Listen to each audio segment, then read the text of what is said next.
Hey there, Stephen Oliver. Good to be with you again, and Bob Dunn with Advisor Wealth Mastery. And what we wanted to talk to you about a little bit today is facts and fallacies of the new client acquisition process, of the new client sales process, and just mechanisms for combining two very important factors. One is building credibility, trust, and rapport with a new prospect coming into your pipeline. But number two is having effective and immediate closing skills so that they don't get lost and distracted with other things going on. Bob, let's start with this I see, and of course I'm shopping everybody and going through all this, but so many people have a website with an opt-in page. They have ads running on Facebook. They have ads running on LinkedIn. They're doing direct messaging on LinkedIn. But they're driving them to a website where somebody gives them contact information, obviously interested in wanting more information. Then what happens is that prospect just sits there and nothing happens. You're on this all the time. How quick and immediate do you try to follow up with a new qualified lead that comes in, let's say from a Facebook or LinkedIn or something? Yeah, I mean, with all the information that is getting tossed in front of us through social media and even scanning websites and so forth, people forget about you almost instantly. So it's imperative that, I mean, what I like to do is catch them when they're actually looking at my page, Right. so they know who I am, where I'm coming from, they get it, and obviously the returns diminish exponentially, almost minutes. I mean, it just 5 minutes, 10 minutes, obviously 30 minutes. It's a diminish on the return. They completely forget about you the longer you wait. So I would say immediately, as fast as possible, for sure. Yeah, and by the way, we've done a lot of research on this. The difference from an outbound call going to the person while they're looking at the information that you offered them, the reason they raise their hand, versus, I see a lot of businesses where, maybe every day at 3 o'clock or every day at 4 o'clock, somebody looks at it, or new lead comes in and at 9 a.m. every day, like clockwork, people look at the notification by email, and that's who they follow up. And that's a big mistake. I mean, in today's day and age, I mean, the numbers used to be, people see 7,000 advertising messages a day or something like that.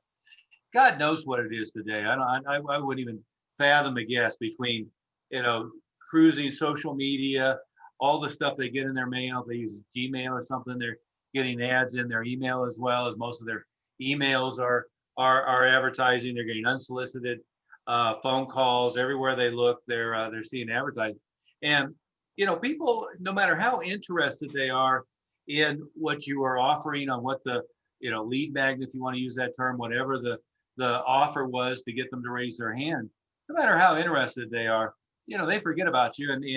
And if your follow-up is strictly email, I don't know. I think the average person's getting 200 emails a day. An awful lot, especially Yahoo, AOL, etc., is going into spam and they're never seeing it. With something like Google, it's going into promotional email a lot of times. But Bob, let's talk about our mechanism. Is we always build a page, whatever the offer is. And sometimes we're using lead pages, sometimes it's WordPress, sometimes it's other software, whatever. But we're always building in with the CRM. And there's several different options to do this. It's very inexpensive, where the minute the lead comes in, they're getting a text introducing, in this case, you, inviting them to initiate a call with a live link to your phone number right there in the text, right? They're at the same time, they're getting a live outbound voicemail. They're getting a live outbound email. The email is the least important of the bunch.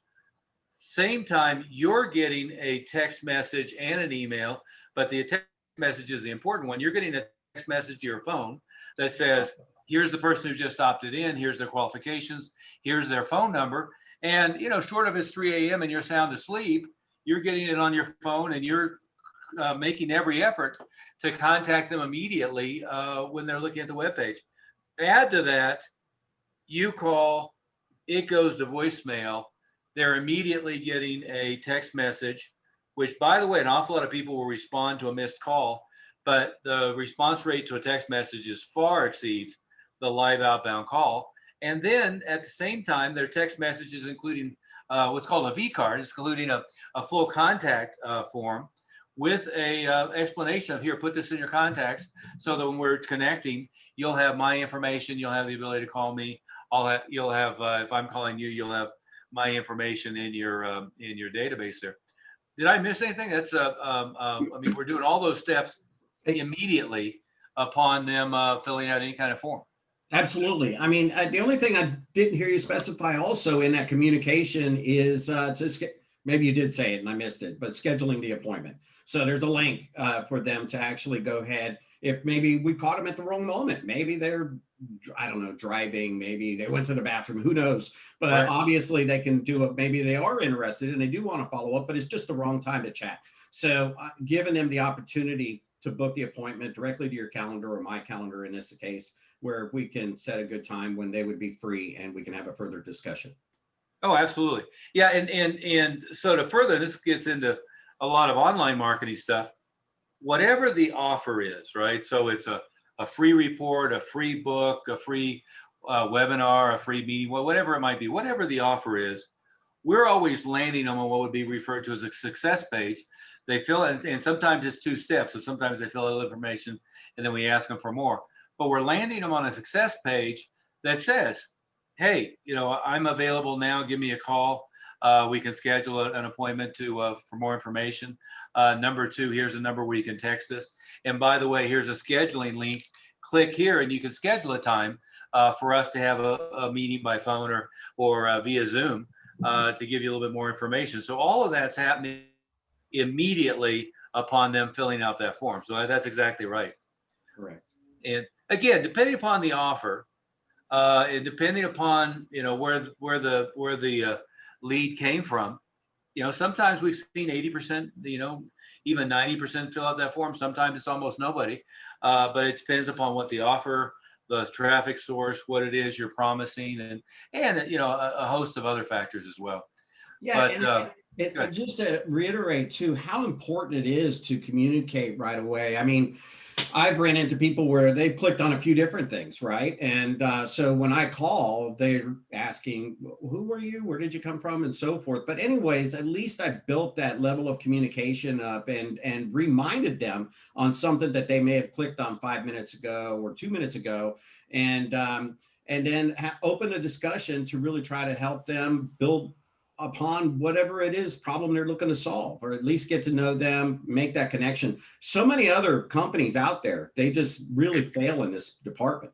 I don't know, if I've clicked on other things and other companies just to kind of see and learn a little bit more about them and get zero follow-up. They're completely and solely dependent on that person making the inbound call, which will never happen. Yeah. Very or what they do is they rely on sequential autoresponder email and nothing else. Correct. And that's it's great to have a nurture sequence built in. That nurture sequence nowadays, fine, it can be email, but it also should be retargeting on Facebook. It should be retargeting on Google. It should be text message follow-up. It should be live outbound phone call, and it should be direct mail. I mean, you get all of the above in a follow-up sequence. And sometimes they're interested immediately. Sometimes it takes a little bit. Mindy, we're talking about here and I want to introduce Mindy, who just joined us as well. So we got Mindy and Bob Dunn and myself. But we were talking about the sales sequence of bringing in a new client and so forth. You were just having a conversation. You and I had this conversation a little bit earlier with. Let me typify this. An advisor who's now an independent RIA who came out of a big company. He was, what's the right word, tethered or captive or whatever the right word is. And now he's independent.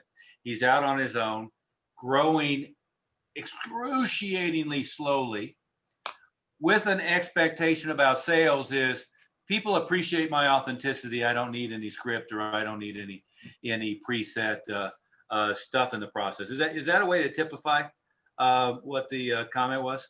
Yeah, that's a really good way to typify it. Yeah. Yeah.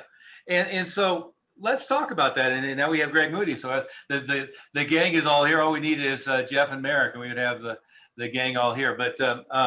Fine.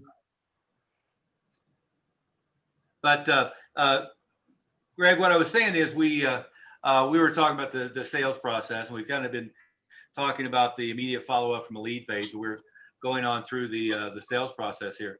But let's follow up on that comment, which is just, completely off base. And Sure. when we work with a new client, is oftentimes what we find, of the many that we've worked with over the years, I forget who coined it, but somebody started calling it drinking from a fire hose. And we have all kinds of pictures of a dog in a fire hydrant, a guy holding his hand with a fire hydrant, a fire hose, whatever it might be. But the reason they started talking about that is we would typically create more intro traffic, more new prospect, new client traffic in a month than they had in the previous 12 months, sometimes in the previous couple of years. And what happens when you have a trickle? Hardly anybody ever comes in, and the people you are talking to are friends and family, and you already have a relationship. Yeah, you don't need to have much of a system. You sit down and you ask them about their situation, and you do discovery on their processes and their opportunities and their assets and their needs and their goals and timelines and all that stuff. And then you tell them what you have, and you're fine. If you are only approaching people in your fraternity or people that you already have a relationship with, and it's a small number of them, yeah, you don't need a process, right? Is that a fair thing to say, Greg? But if you Oh yeah, I couldn't agree more. And we've talked to a lot of people who say, well, no, I don't have any problem with my sales. I get 100% of people to start with me. And yeah, but the only people that you talk to are your neighbors, or the only people that you talk to are the people at your golf course. Yeah. Big deal. Yeah. Or by the way, an awful lot of them that say they don't know their numbers, right? So the only ones that they keep in mind are the ones they had success with, and everybody else dissipates pretty quick. And it's a completely different topic, but knowing your numbers and knowing what's really going on, especially small office. If you have a bigger office, if you're supervising a bunch of people, you're more likely to keep track of everybody's numbers because you want to have objectivity. When you're doing it, oh my goodness, what you remember and what really happened are often two different things. And we never want to think of ourselves as being incompetent. So we have a tendency to glorify what's happening. But my point was, when you go from a trickle of people that you already have a relationship with to all of a sudden 5 times that or 10 times that, when you do that drinking from a fire hose, or just as importantly, if you want to clone yourself, have staff, have associate advisors, et cetera, that can do this for you. If you ever want to take a month in Maui, if you or worst case scenario, you get injured, you break your have a back injury or something, and you can't be there for a period of time, you need to be able to have other people that can keep the momentum going and handle that. It's very difficult to do if you don't have a set process that you're training them on thoroughly. And we're not talking about sales gimmicks. When we do sales scripting and outlines and so forth, most of the outlining the words is so you create the opportunity to build the relationship. You create the opportunity to ask questions. You create the opportunity to listen to the answers. You create the opportunity to really bond with the other human being and treat them like an individual, not treat them like a sales script. We're never talking about it's the idiot used car salesman with alternative choice and the Ben Franklin or one thing or another. We're talking about building a real relationship and having tools to facilitate the process and accelerate the close. Maybe what would you go ahead, Greg? I'm sorry. Well, I was going to say it's to make you more thorough. And what we see with a lot of people that just wing it is they forget stuff. They forget to be comprehensive about what they're assessing, what they're making sure that they understand about the client, and then they miss stuff, and then they miss opportunities to provide other services that they could provide and solve other problems that they could solve. That's a big problem. And then there's all kinds of there's all kinds of services that they could do that they don't do. I did want to mention one thing. It's not just that we have people that are selling to their friends and neighbors and golf buddies. It's even when people are marketing and they are good at selling to strangers, or they're good at that. If they're not good at marketing, the strangers that they do get and they are selling to are ones that had to work really hard to find them. So if you're not good at marketing and you're not getting enough lead flow, and you say, well, yeah, I know what you're saying. I listen to what you're saying, Stephen, but I do get a lot of people that I don't know and that are not my buddies, and I sell 100% of them. Yeah, but if you're not getting enough lead flow, it was hard for them to find you. And if it's hard for them to find you and they had to go through a lot of hoops to find you, same thing applies. It's still really easy to do the sale if they had to dig to find you and look you up on the internet and go down a funny alley to find you, and you've got other problems, that you create other obstacles for them to find you, then it also makes the sale easier. So still, if you're really good at marketing, you have to be good at the sales process and the ongoing retention process of keeping your clients. If you're not good at marketing, then you can be deluded into thinking those things are working. Well, and it's the key to building that rapport relationship, really getting to know the person as an individual, and and having a standard process that you go through.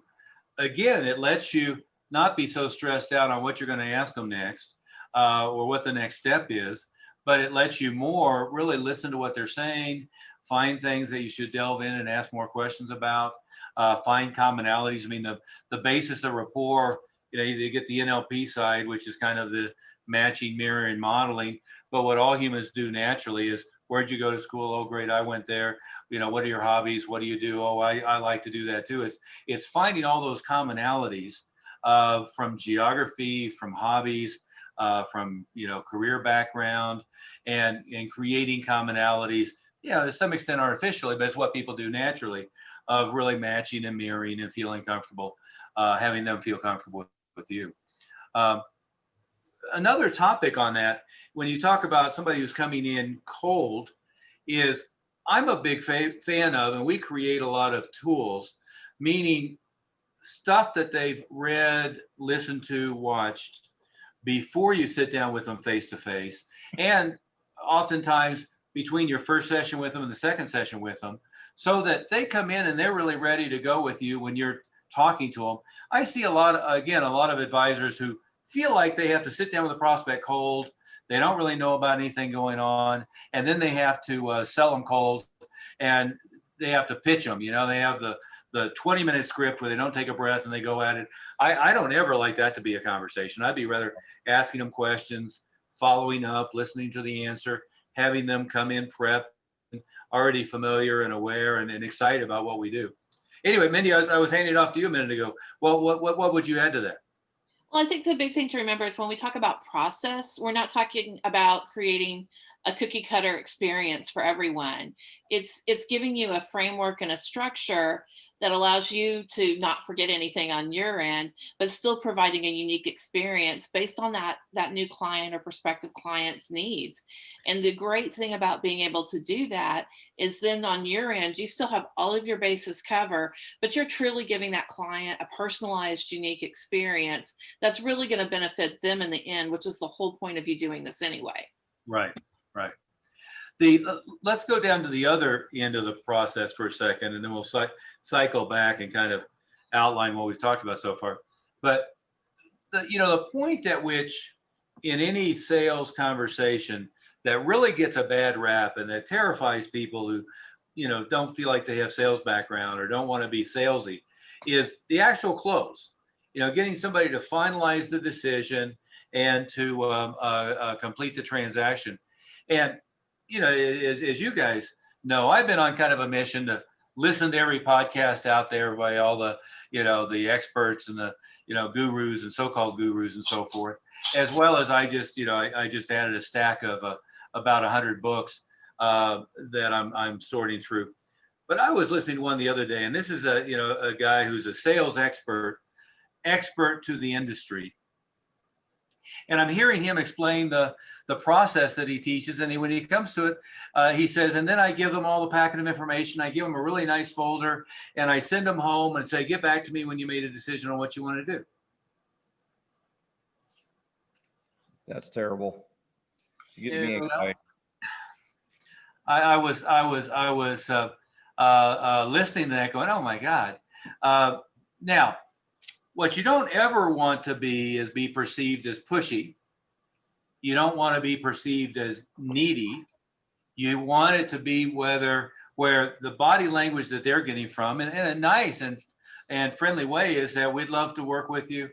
We've got a lot of people we work with, but we think specifically in your case, we could have a lot of benefit from you or for you and could accomplish great things.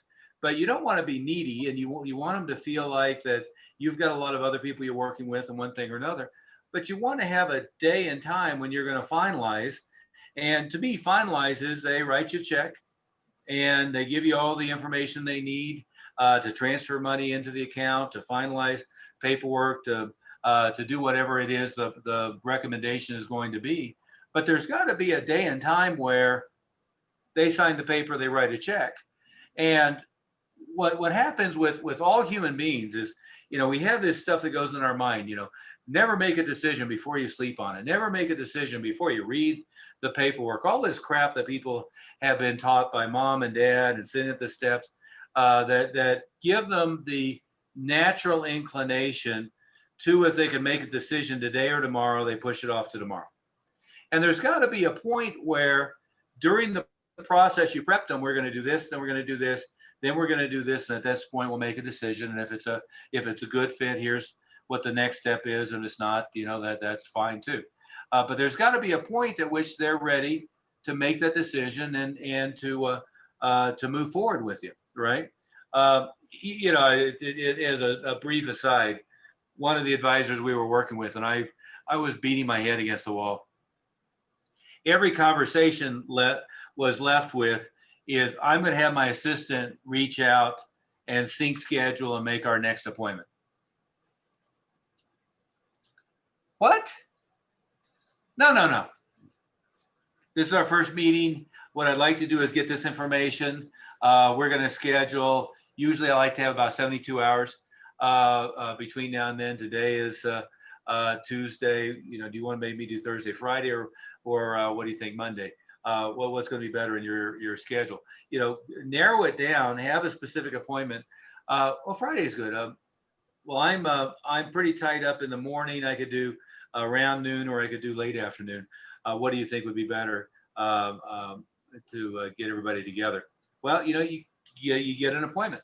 The other thing, we're using software. I mean, a lot of this stuff is automated. We're using software to remind them by text messaging, by email. We're reminding them of what their next steps are. We're giving them additional tools to review videos, reports, and so forth that they're expected to have done and reviewed before that last meeting or that next meeting. But anyway, I covered a lot of ground there, but let's go back to closing. Mindy, what would you say about closing, or Bob? What would you say gets missed on a lot of that stuff? I mean, number one, most of them feel like they do more talking than hearing. I mean, it's so important to listen. Don't fill void air with just gibberish. You always want to make sure. And the other one is it's a steal from Tom Hopkins. Feel, felt, found. Hear them out, find how you can help them. And that's what it comes down to. It's all about helping your client. So never feel like you're selling. Always understand that it's a helping moment. Right. Well, what bothers me the most is people who get verbal diarrhea in the sales process, right? Is really, it should be anything that you have to teach them. That can be handled by tools. Anything that you do individually, one-on-one, has to be stuff that's personalized to their situation, their unique proposal, their unique ideas, but things that you have to teach them about what you do, what the process is, what the opportunities are. That's stuff that I can send them a link to a videotape, a video recording. It could be on YouTube. It can be on your channel. I can send them home with a DVD. Some people still have DVD players. I can send them home with written material, etc. But those tools can accomplish all of that teaching that's not specifically individualized and personalized. Greg, what would you add to that as far as actually finalizing and closing? Yeah, we see a lot of people that are not listening at all, and they need to listen and not lecture. Correct. That's the easiest way to say it. They need to listen and not lecture. And you can tell what's happening if you're doing most of the talking. Right. If you're doing most of the talking, then it's not working very well. Yeah. That's Yeah. the simple way to break it down. I like it to be, I'm doing 10%, which is mostly asking questions. They're doing 90%. And also I want the process to be, to the greatest extent possible, what would be considered takeaway. So they're asking me and I'm more or less taking it away and pulling away. That's a better process than I'm like begging for business. It's, again, nobody likes needy, and nobody, wants false urgency. They don't want somebody who feels like they need a check this week to make the rent. All of those are a massive turnoff. So you've got to have that sense of professionalism, that sense of, frankly, whether they're a client or not, it's not going to affect your lifestyle. However, here's all the things that I think makes this a good fit, and all the things that we can do, and the reasons why it would be a smart decision for you. Yeah, and I think for some people that are listening, it maybe they don't feel that way right now, and you may not feel like you're you may be feeling like, gee, I really want to get more business, and I'm really maybe not feeling desperate, but you may be feeling really anxious about getting business, and you maybe feel anxious about getting more clients, and it may not how you feel personally, but that's why when we work with people, we need to practice and help you with how to say it. And that's why the sales process is really important. And when people just wing it, they're more likely to express the wrong emotions when they're talking to a client.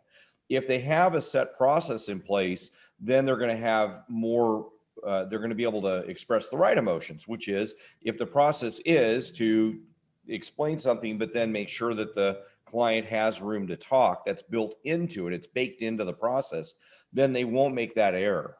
They're going to make the errors that, believe it or not, this is really building in the emotional content of it too.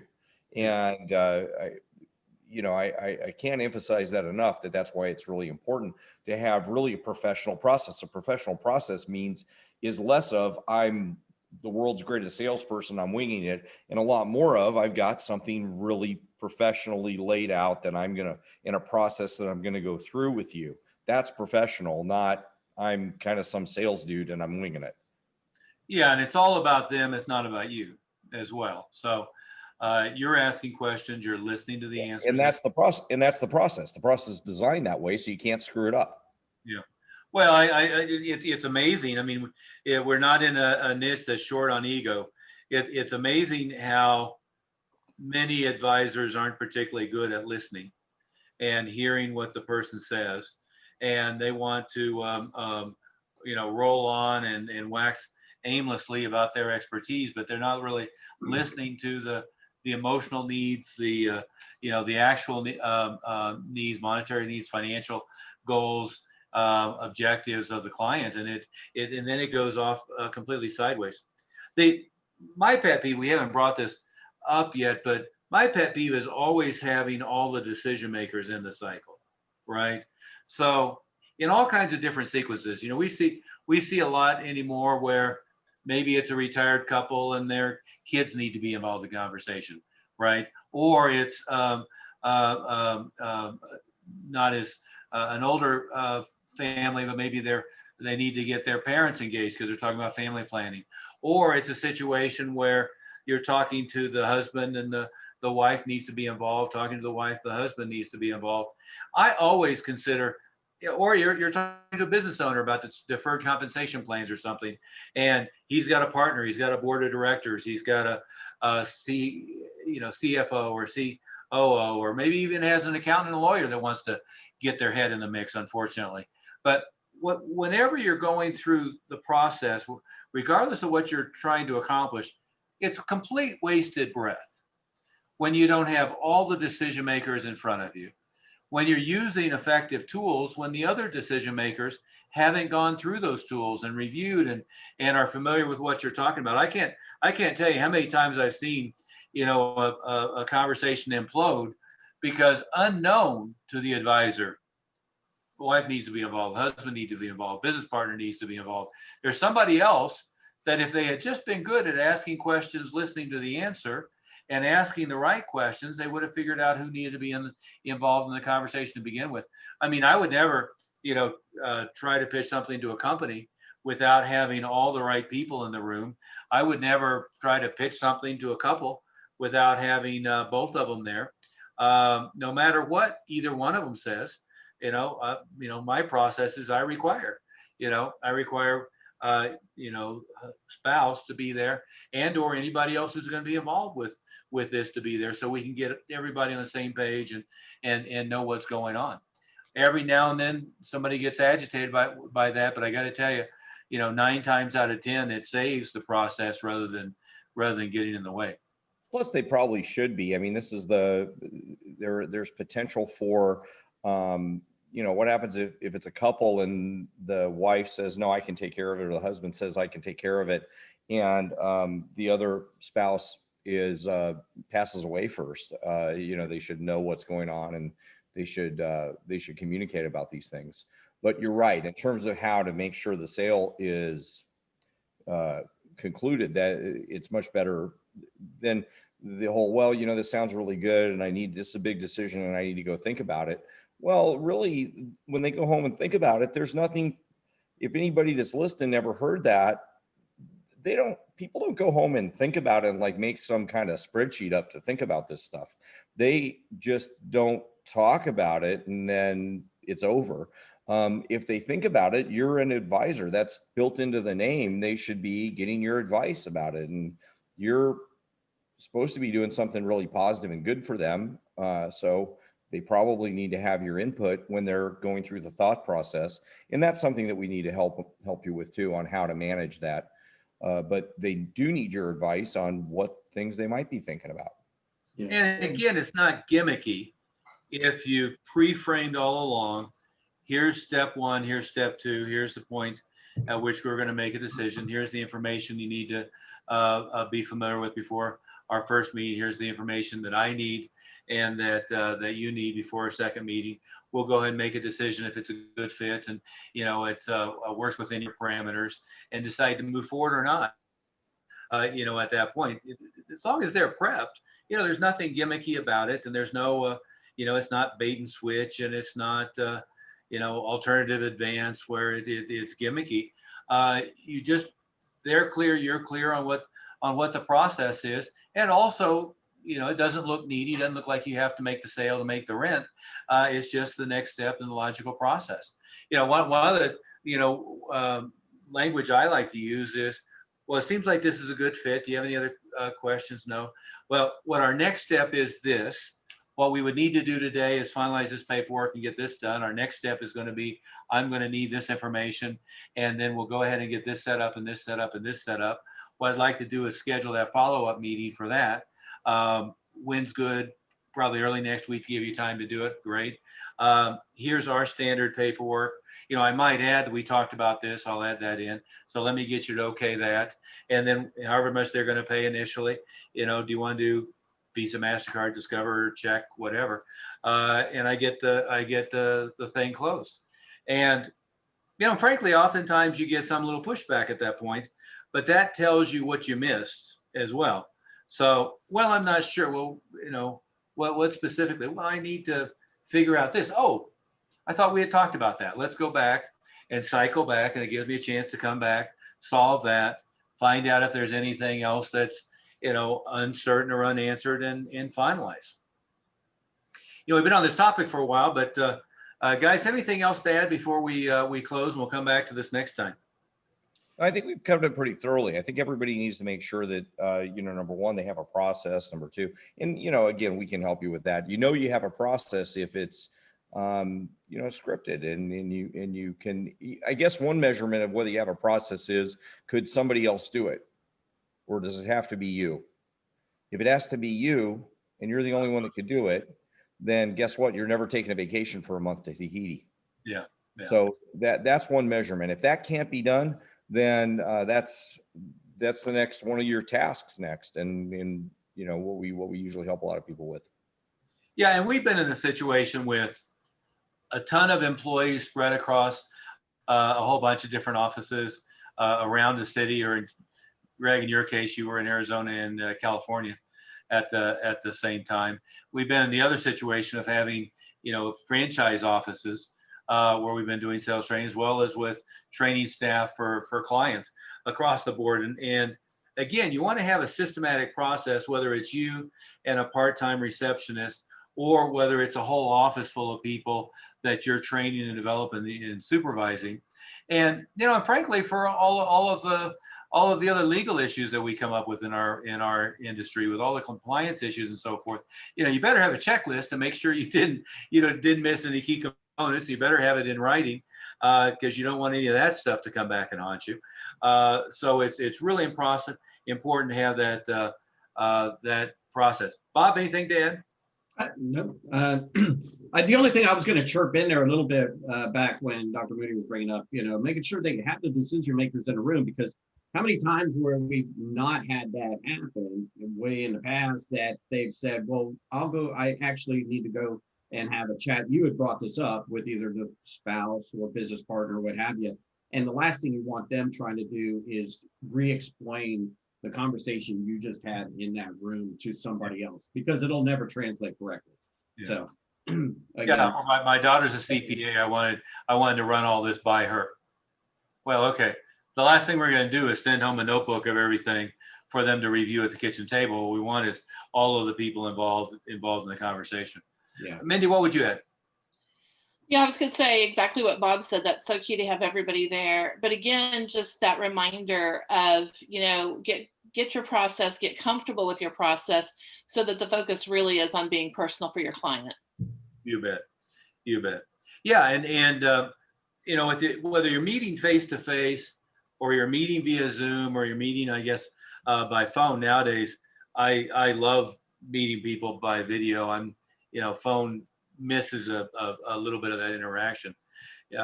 But regardless, the face-to-face interaction really is about establishing human-to-human contact and having them really feel comfortable with you, with the environment, with your associates. If you're in an office, with your office. And by the way, Mindy, we've seen a lot of fails. We've done a lot of conversation with both clients, prospective clients, but also suppliers. And all of a sudden, they're having a meeting, and they're in their bedroom, and they've got an untidy situation, or they've got an unimpressive environment, one thing or another. And you've got to be aware of all of that stuff. One of the advisors we work with, he has his office, and he has a conference room, then he has his Zoom room with the format and setup. Hell, it can be a spare bedroom in your house with the right backdrop. But it's having all of the staging right, but then that's to facilitate building that relationship and having them feel comfortable with you, and having them both feel your professionalism, but also your empathy and your concern for them. Well, let's call it a day on that. That's an awful lot of information today, and we'll pick up with that next time. Sounds good.